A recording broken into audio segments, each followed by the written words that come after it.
All right, Joel Gausten here from joelgausten.com. For this conversation, I'm joined by someone who's been a recent guest to the podcast already. He was here back in February discussing a fantastic project, and I'm very fortunate to have him back so soon to talk about the next project. And I'm really excited to dive into this one. It's a fascinating experience getting to hear it. And I'm looking forward to talking about the creative process behind it. So it's my pleasure to welcome back to the podcast, Mr. Knox Chandler. Knox, great to see you. Good to see you, Joe. Well, like I said, I had you here in February. At that time, I had you and the great Bobby Previte together talking about your collaborative album. You're back on because you'll be releasing a project under your own name called The Sound. It's a collection of music as well as a companion printed book of art and various other media that we'll get into in a bit. Um, let me just tell you, thank you for giving me the advanced opportunity to listen to this material and digest it, which I'm still doing. And I suspect if we connect in a year from now, that will still be the case. This is a very multi-layered sonic experience. There's a lot going on with this, just musically, and of course you have the print companion. So there's a lot going into this project. But first and foremost, am I correct that this is the first time you've released music under your own name, under your own steam? Yeah, this is the first time. I did make an album called Turquoise back in like 2005, but I never released it. Hmm. It was on the heels of working with a lot of different people and then my wife at the time, Laura Bloom, is in the art world, and she had this piece on the hallway right outside where my studio was that said, "Artists don't compromise." And so every time I'd be leaving the house or coming in the house, I'd see this. And I felt like I had been compromising my whole career. And it's not a bad thing. It's just, I think part of what I learned to do is to, adjust myself to different projects, find my role within that project, and which requires compromising. And so I decided I have to make a record by myself and not make any compromises. And so I made this record, and I probably will release it on my label in the near future. But at that time, I just gave it to friends, and people could buy it on my website. But no, was very different than this thing, for sure. So why now? Why was now the ideal time to revisit the idea of doing things, on your own track, so to speak? Okay. Um, well, I moved back to the States from Berlin, Germany. I was living there for about 10 years. And before that, New York City for about 31 years. And I moved back here, and with me, I brought an album, a solo album I did during COVID, called Sea of Stars, as well as an album I made with Eric Mingus called Mhm. Bursting Bluebone Bark. And I was thinking I was going to come back here and put the record out, See the Stars out. And I gave it to my friend Sue Jacobs, um, who's a music supervisor, which is pretty well known. And she absolutely loved it. And she was like, "Well, look, you really need to do some artwork for this. You should start painting." And just, and I was just sort of like at a loss, and I just come here and I hadn't lived in the country in 50 years or something like that. And I sat down and tried doing some artwork. In the meantime, I had set up my studio, and I'm always recording bits and pieces, usually these sound ribbons that I create. And I set it up, and I would be sitting in there and not feeling and I just wasn't feeling a connection to doing artwork with Sea of Stars at the time, even though I was trying to push through it. But I was more interested in some of the sound stuff I was doing, um, and but having a hard time being inspired. And which brings me to my whole relationship with nature these days. I sort of force myself into some situations, and and that's some of that stuff wound up being on the Previte Chandler album. Hmm. And and but then the further I got with it, that I found myself, my journaling changed, my artwork changed, my inspiration from basically going fishing. I got into fly fishing and just being, I think it was like really being in the middle of a river for like 7 hours straight, fly fishing, where you're trying to get the fly just to follow exactly the rhythm of the water as it goes down. And you have to, and it's always your leader or tippet will like take it out of the sink of the bait stream. But it's something meditative about just trying to get right there. It's not so much about the fish, but more about the water. That I was getting tons of inspiration, and so I felt like, okay, I'm going to put this record out first. This is the one I want to, because I feel very close to it. Plus, the whole flow with the artwork and my writing and my journals and the photography seemed to connect very well. So that's kind of a long answer to your very simple question. So sort of like everything sort of came to fruition, um, inspirational wise, at this moment. So, in terms of the artwork that you've done, you're not a trained artist, right? This is something that came up in more recent years. No, my mother's an artist, and so I was studying art when I was a kid, and then I went to college, and I was a split major, art and music, until my until my senior year, and I just chose music. And I've dabbled in art. I'm not an artist like some of my friends are, um, but uh, but and I'm not a writer either, even though there's lots of writing in the book. And Rick Moody, who's a friend of mine, has helped me a bit with this book and had some really good ideas. Uh, the way I describe it, it's just my truth. It's just what I do. So Hmm. I'm not being all like, oh, is this a great piece of art, or is this a great piece of writing? I'm not a writer, but it's basically journaling. Yeah. I look at this whole thing as a musical memoir of the past 3 years.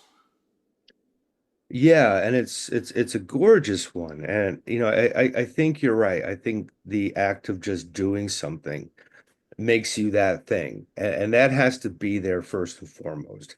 I've known a few people in the art world in more recent years who, perhaps geared their work knowing that there were certain hot topics in this world. So they're going to do a painting on some political issue that we probably won't get into at all in this conversation.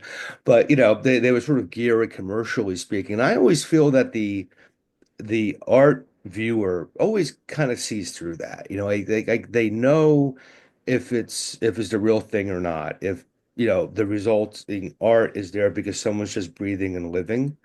Do you know where I'm going with that? Like if it's Yeah, just yeah, yeah, are, sure. they're gonna know that. If it's done to appeal to a certain faction, that faction will never stick to it because there's sort of a telepathic feeling that when someone's the real thing or not.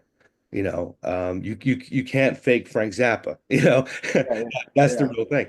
And I feel that a lot in your work. There's a real honesty to not only the presentation of what you're doing, but the actual content itself, which I want to get into because, as a music writer, I get a lot of records, and most of them are pretty easy to understand and thus write about. If I'm getting a metal record, it's a metal record. I know how to identify that. I know how to write that to present it to people. Pop music, the same thing. There are very obvious things you hear in the music world that you know what it is. I don't have that experience with this recording that you've put out, the sound, which I love and I deeply appreciate because it's not something I can listen to once and go, I'm going to write the reviews. I know exactly what this person is saying. That's not the case. And I love that and I appreciate that because it makes me think more about the work because I have to find a way to express my impressions of what it's saying. But I do know you have a wonderful way of sort of describing it yourself, and that's the phenomenon of sound ribbons, which is a great descriptor for what you're doing. Take me a bit further into that process. Well, how would you define a sound ribbon? How does it drive this current work? And, perhaps a few examples of how you apply that process to creating something like the sound. Um, Sound ribbons is for lack of a better word, just something I came up with when I was living in Berlin. I had moved over there in 2012, Mm, and this record is actually an homage to a good friend of mine who passed away named Peter Freeman. He produced and played bass with John Hassel as well as like Seal and a bunch of people. And he was I would say he was sort of my technical mentor. And he was a fan of what I was doing back in the day, and we became good friends. But he and this record is really a guitar album, mm, even though it doesn't sound like it, but it's all sounds are generated by guitar. And he got me into using class compliant iPads back in around 2012, which means I'm bypassing the audio drivers in the iPads and using interface A to D converters. And so I spent 2 years, the first 2 years of Berlin, just experimenting with that. And there was an app that he had invented along with some guys from Cycle 74, which came out with a different company called Looperverse, which was based upon the Electrics Repeater, which was a two-space rack that I was using back in those days all the time, as well as people like David Torn was really into it too. So I went down this rabbit hole, which is trying different apps. I also got deep into Ableton Live and then Max for Live, um, and I came up with these for me were very inspirational, like sound loops, soundscapes, and I'd set up these mixing boards within either the Ableton Live or in the actual iPad. And eventually it just became just the iPad. I put the computer out of the process. But what it is it's I'm creating these soundscapes without any pre-existing audio. So everything is on the fly. And I'm catching pieces of what I play and I'm manipulating it and creating these textures and colors that can kind of go on for indefinitely. mm, Um, so the composition part of it really boils down to being on the fly. It might be totally inspired by how two different apps relate to each other. mm. And it's always working in conflict mode because a lot of things do kind of clash to a certain extent. And so it's trying to manipulate that to make it into something that is, I feel, is strong and representative. Um, so I deconstruct certain melodies. Maybe originally I called it Sound Ribbon's tone poems, and I took the tone poems out, and I started doing these solo projects, solo gigs, where I would do this live, and I felt that was really rewarding for me. It was something that it was putting myself in a very vulnerable, difficult situation. Like it requires a lot of thought, but also for me, it doesn't work unless I get lost in it.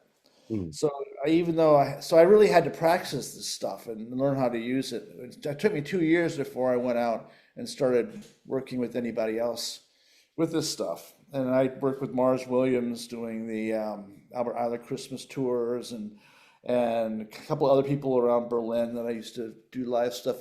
There was also this indigenous Nepalese band called The Night. I would do shows with them. I found that I could apply to like any kind of genre of music, and that's it. So to this day, how it relates to today, all my all the music that I pretty much write starts with a sound ribbon. Mm. So I'll find something, I'll create this soundscape, and it could be anywhere from a couple minutes to 10, 15, 20 minutes, whatever. And listen to it. So there's a lot of listening involved. And of course, some of them don't really work or aren't that strong. So I'll move on to another one. But it requires my listening, um, concentrated listening, where I can hear things in it and be inspired by that. And that will then turn into a piece of music. Like all the Bobby stuff with Bobby Previte was that. All the stuff on here is that. Mm. So that's the beginning. But even though the pieces in the end are not sound ribbons, they are, they're maybe cut up, maybe moved around, maybe the inspiration, maybe not there anymore even. But that's how I work, is usually starting with something like that. I don't know if that answered your question.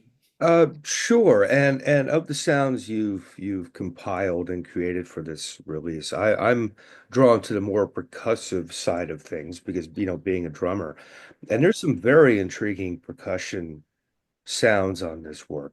What am I hearing when I hear those things? Because you mentioned the guitar being, front and center. Do you have other more organic? In some cases, I'm asking because I'm picturing in my mind like you're in a forest, kind of banging on a log in some cases, if that makes Oh sense. yeah. Oh yeah, there's actually a picture in the book. Um, Maybe you can find it here quickly. Yeah, I don't like using drum samples Hmm. or percussion samples. I don't use any samples. There's no samples on the album. But what I do is I have like, these made shakers that I've made out of like putting popcorn or beans, and I have some stuff I've actually bought that are like Bell stuff. And I have this, oh, here we go. Hmm. Right. So it said, see right here, this thing right here, this is like a carved out log that I use, and that's from Papua New Guinea. Hmm. My parents brought that back from Papua New Guinea. That is this big hand drum where this one I use the most. That is a hand drum I bought in Germany, and you can tune it. So a lot of the kick drums are that. And then I have some other drums from like Papua New Guinea little drums that I play. So everything is pretty raw and organic. Hmm. Um, I wouldn't say the quality is like exceptional in anything that I use, but what it is, it's sort of the aftermath of doing the Sea of Stars record. The Sea of Stars record is an album that is one of the concepts behind it is Native American music Hmm. and their belief in the spiritual world and the sky people. So I made this album using just that one drum. That's the only drum I use, that big hand drum. Hmm. And so for everything on it, I would just tune it. Like if I wanted a snare, I'd take a brush, press the brush down, and hit it with a stick to get a snare sound. Um, I'll send that record to you too, so you listen to it. Cool. But that's so. This is sort of the aftermath of that. I feel I'm very curious and interested in Native Americans. And a part of moving back here, which was nice and also very disappointing, was where I lived. There used to be about 16 different Native American tribes that all got killed off. And I've met some of the Pequots and whatnot, and they're not even aware of their songs from their history. Um, Mars was here, and we went to the museum up there. We were trying to find like music of Pequot in the Native American Pequots, and they didn't have anything. They couldn't even steer us anywhere. They just didn't know. So their religion, their beliefs, their spirituality, their music, a lot of stuff just got wiped out. Um, but there's a lot of uh, documented music of chants and drumming, etc., going back for more like the Blackfoot or the Apache or the Hopi Indians, further western. Here they just got slaughtered.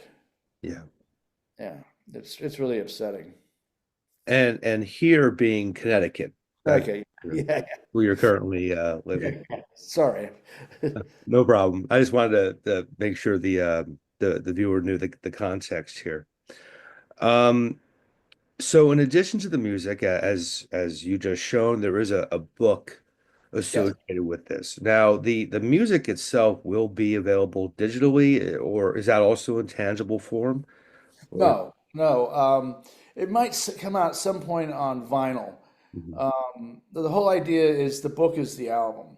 So you can buy the book, and in the book there will be a code, a redeem code for Bandcamp, Mm, where you can download the music. And I think I'm also going to probably have it. I'm working on putting it out on my website, knoxchandlermusic.com, and Spotify. So there'll be different platforms where you could buy the book, and then inside the book on the sleeve mm. will be a little card telling you where to go and the code. Fantastic. I love the fact that at least currently speaking, you pulled your resources into creating a tangible book Hmm. with music. Obviously vinyl's really big. Cassettes are even popular these days. But I love the fact you went in the direction of doing an actual book, and it expands the experience of listening to the music because you can enjoy the book as I have as a standalone experience, but listening to the album while going through it is that, totally immersive experience. This might be a risky question, because I know, sometimes it's difficult for an artist to answer this one, and I know some people may not ever answer this question, but um, do you have an ultimate takeaway you'd like the person experiencing this work as a whole to take away? Um, or is it really about providing that subjective experience for them?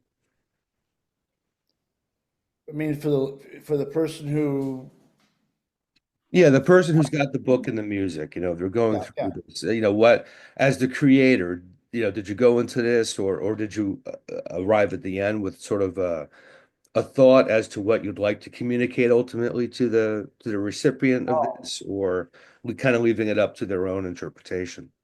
Well, this is the thing. I think, part of my problem with presenting a book, and my friend Sue was like really into me doing paintings for Sea of Stars, and my feeling was is that well, they should just be immersed in the music and because it is very visual sounding music, Mhm. and they can make it their own. As soon as I hand them something that's visual, I might be stealing away from their imagination. And we've had several conversations about that.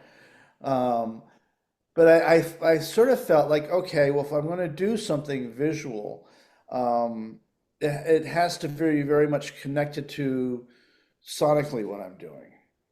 And so a lot of the images, I mean, for instance, the cover itself, everyone thinks it's one of my paintings, but it's actually a jellyfish that was sprawled out on this rock when I was down fishing on this. By the way, the book's called The Sound because of Long Island Sound.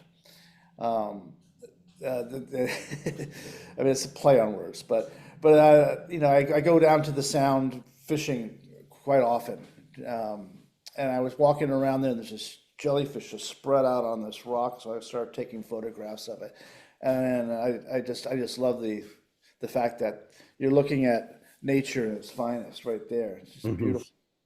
Um, so I guess so I am stealing a bit of somebody's imagination because each song on the album, there's a page. And Mhm. on each page, I mean, it's sort of set up like an album. And even there's a credits at the end here. Right here, there's all the credits, and and each song has a page, which is a visual, and some writing. That was from my journal.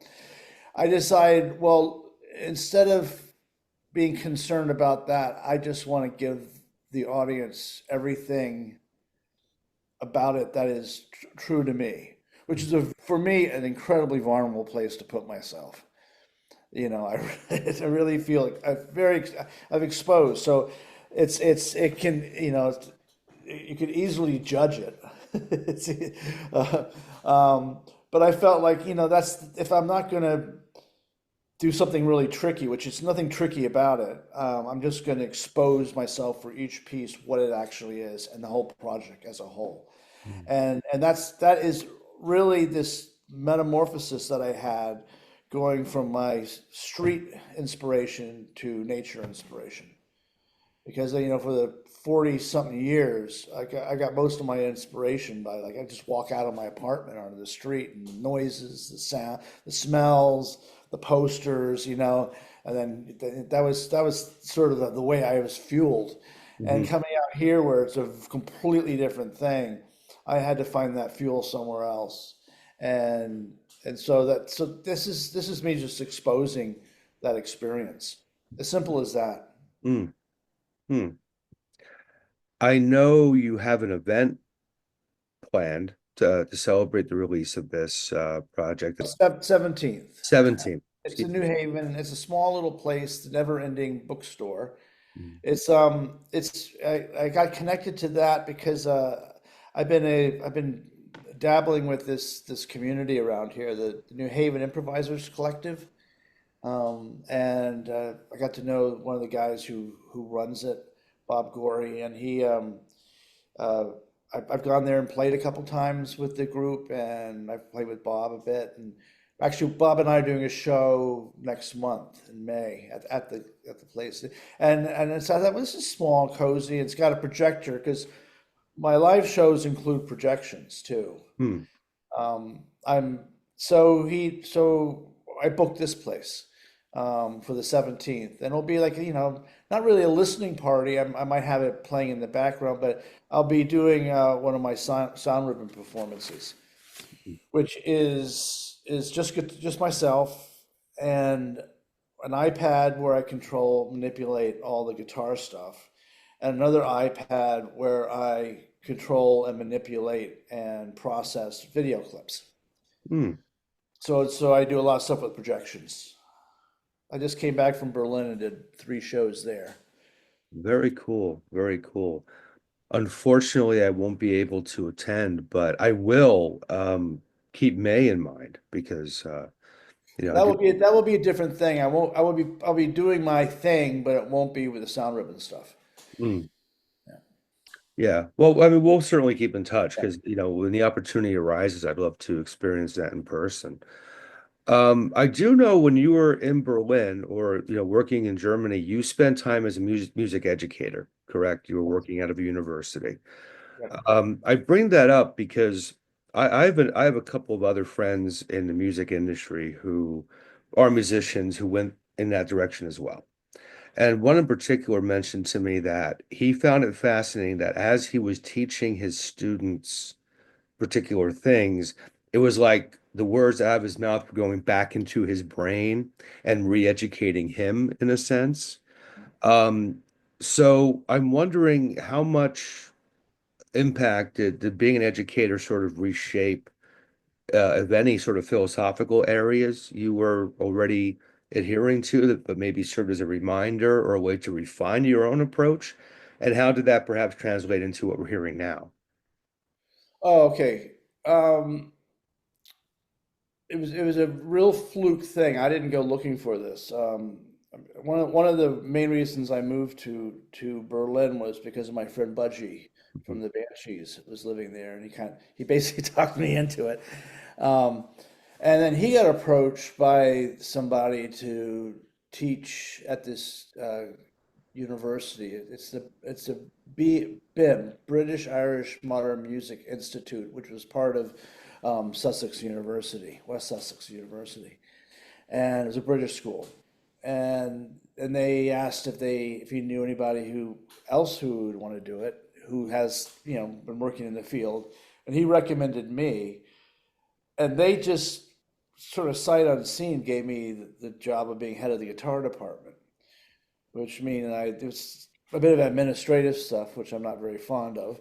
But the teaching I taught about 4 or 5 classes a week, and they also recommended that I take this course, this, in order to get another degree in education, which they were going to pay for. So I started studying pedagogy, and it was pretty fascinating stuff to me because it was all the stuff I kind of thought intuitively, but also just to actually see it in these papers, and there's a lot of reading and writing involved, and then being able to apply it right to my classroom, and then from the classroom be able to get data for the papers I was writing.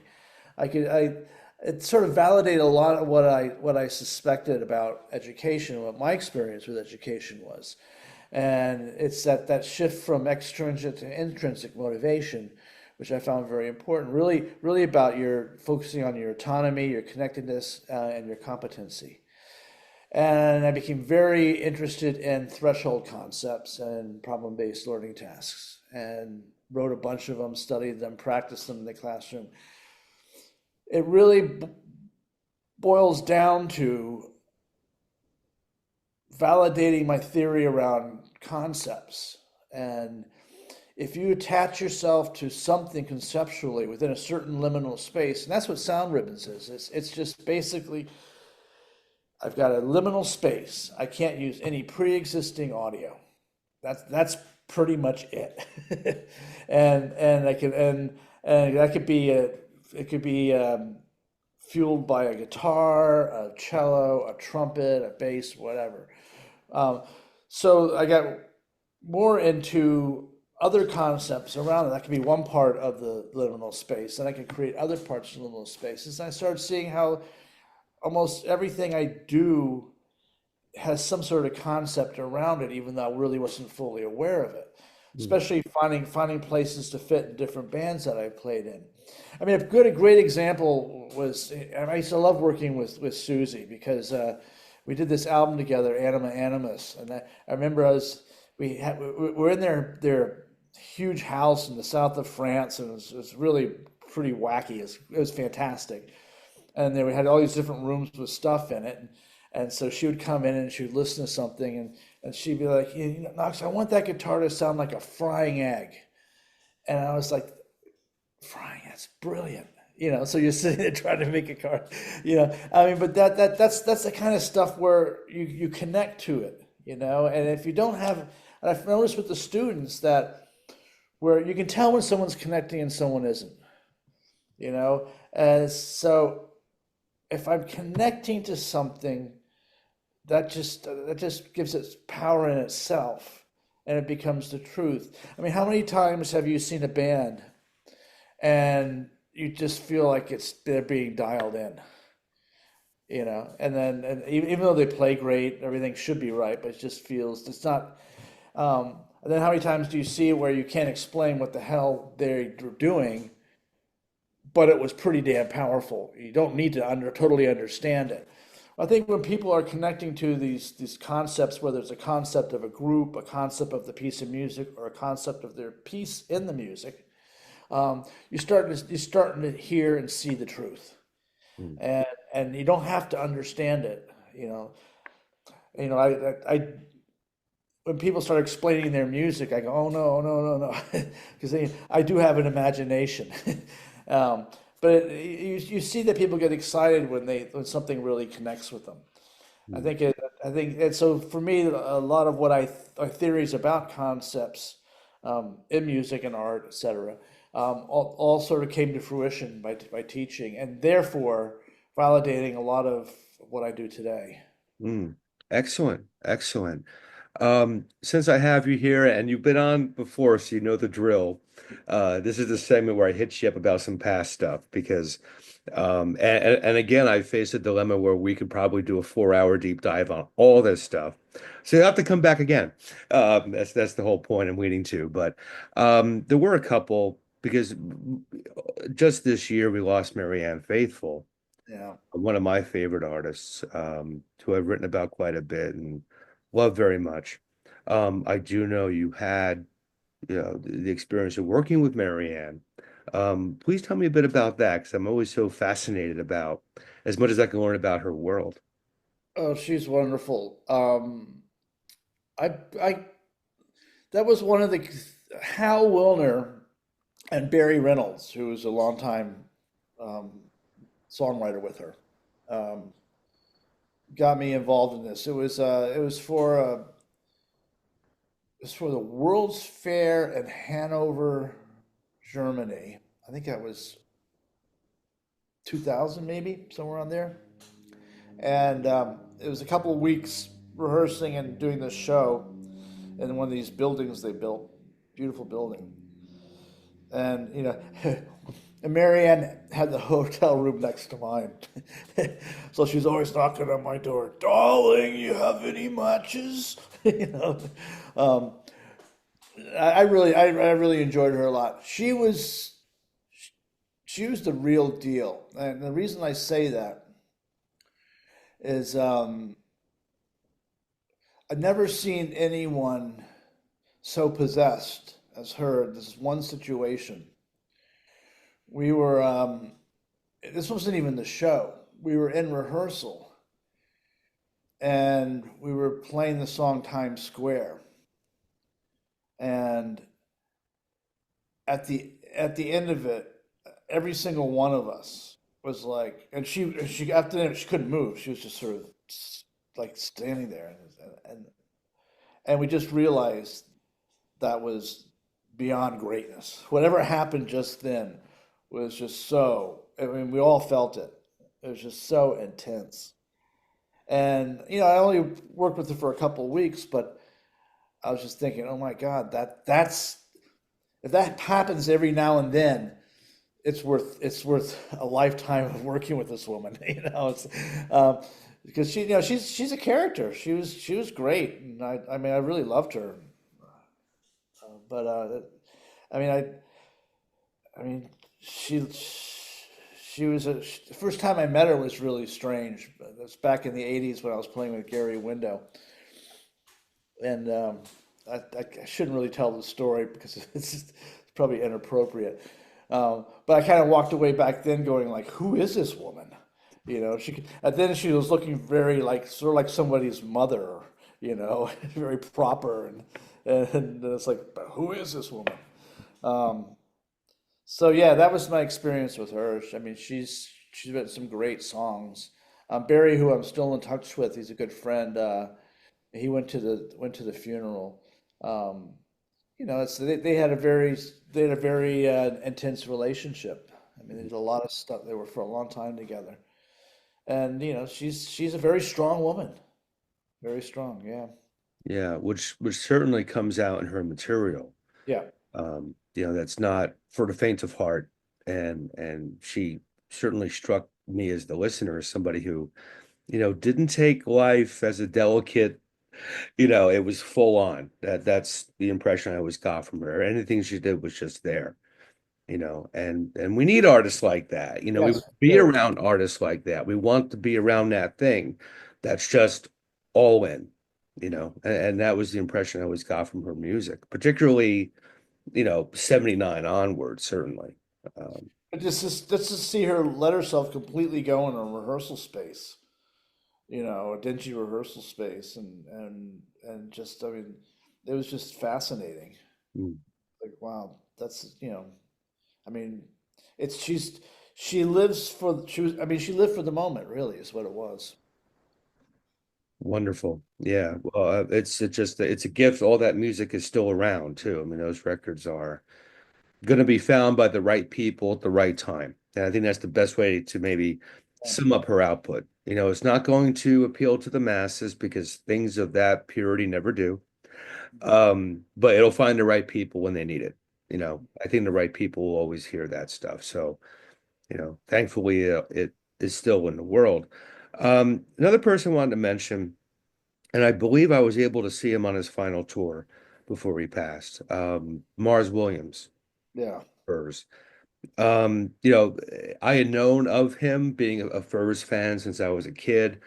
And I know, certainly in my social media world, when he had passed, just the outpouring of love and admiration for that man was just palpable.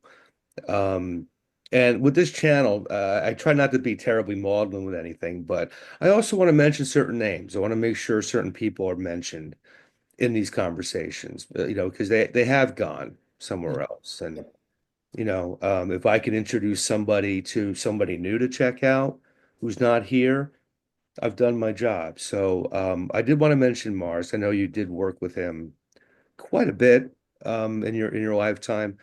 Um, in some way, how would you define his presence in the music world, and not only that, but just the experience of being with him in so many scenarios. Yeah, but he's an important part of this album too. There's a song on it called "Mars on a Half Moon Rising," which is an homage to him. Even the video, which you can find on YouTube. I have a shot in memory of Mars Williams at the end of the piece. Um, Mars I've known since '77 or something. I was at Bard College, and at that time, there was the Creative Music Studios across the river, Hmm. um, and it was a fascinating place. I got to meet a lot of the musicians, and a lot of musicians. Actually, at that time, a lot of the people coming up from the city, like Ken McIntyre, Chuck Israel, Leroy Jenkins, people like that, doing workshops at Bard on their way over to CMS to work. It was Carl Berger's place and his wife Ingrid, and so they had a whole different approach to education over there. It was I don't even think you got a degree, um, but there was a bunch of musicians over there that I connected with. Mars was one of them. Like the first time I saw Mars play was with Peter Affelbaum in like 1977, doing a duet at Bard College.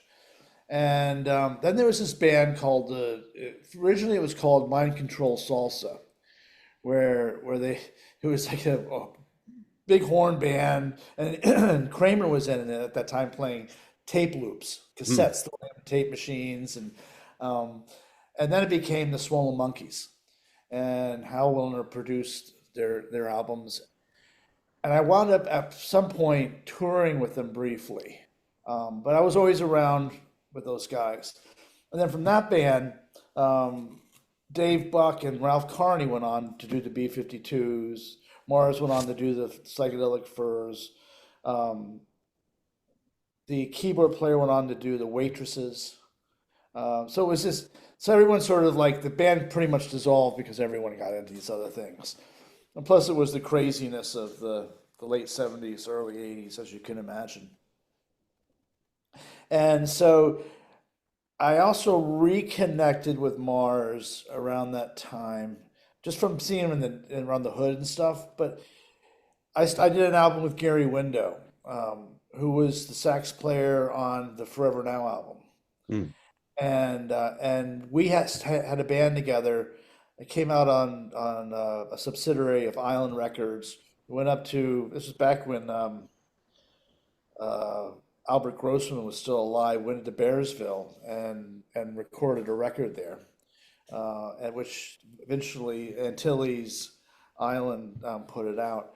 And Gary was close to Mars. Matter of fact, Hal would refer to Mars as the little window because they had this huge sound. I mean, Gary was just a phenomenal saxophonist. Um, so when Gary couldn't leave the country because of immigration problems, he gave the gig to Mars Williams. So that's how Mars got the Psychedelic Furs gig, and then we just so I was always seeing Mars around this and that, blah blah blah blah. We always remained good friends, and then we sort of reconnected musically. 'Cause I hadn't really played with him a ton over those years. But then when I was in Berlin, we started doing some. He'd come to town. We do some like duet shows, and then he pulled me into the whole Albert Ayler thing. We did several years of doing that. Um, he had a great understanding of rock music. Mm. He was which was really kind of weird for me because he was also this free jazz guy, and phenomenal at that, like really phenomenal. and he would support his free jazz stuff by doing these Psychedelic Furs tours. And I mean, it was simple as that. You know, he worked constantly. It's like when he wasn't touring with the Furs, he was over in Europe somewhere or doing something. He never sat still, and it was just a and in some ways, I kind of think that might have been to his demise. He because he had this surgery on his bile duct, Hmm. and then like 2 days later, he was in Australia touring with the Furs, Hmm. and then straight from there, wound up in Norway where I met him to tour this Albert Eiler thing, and by that point, he was really sick. It was, but he lived to do that. I mean, that's what he did. I mean, a matter of fact, they wanted to try it. He did 2 bouts of chemo, and they were going to try another bout of chemo. That was kind of experimental. Hmm. And at that point, he was like, "No, I'm going to go out on tour and play. I got to play." And that's what he did with the Furs. He didn't tell them that was happening, but probably until they probably realized it. But I saw the very beginning of that tour, and he was keeping it quiet. And then we stayed in touch through the whole tour. And by the end of it, they were wheeling him onto the stage in a wheelchair. But he died playing pretty much. That's the way he wanted to go. Yeah. Amazing, amazing guy. I never seen so much energy in a person ever. And more energy than I mean, Yeah, it was and that came through in his playing, obviously. I when I saw him on his last tour, he just blew me away. yeah. As the rest of the other band did as well. But he especially, um my attention was drawn mostly to him that night. He was just really I remember he got up there on stage and did Sister Europe, which was just a beautiful. I mean, it was just the most outstanding I ever heard him, and I was crying because I knew that was the last time I was going to hear that. mm, It was just, I mean, yeah, but yeah, he touched a lot of souls. He could play with so much soul, like every note was really meant, and you just get brought into his playing, and he's just a really powerful sound. And then he could just completely go off to space, and I mean, he was a force of nature for sure. I miss him every day. I think about him. yeah.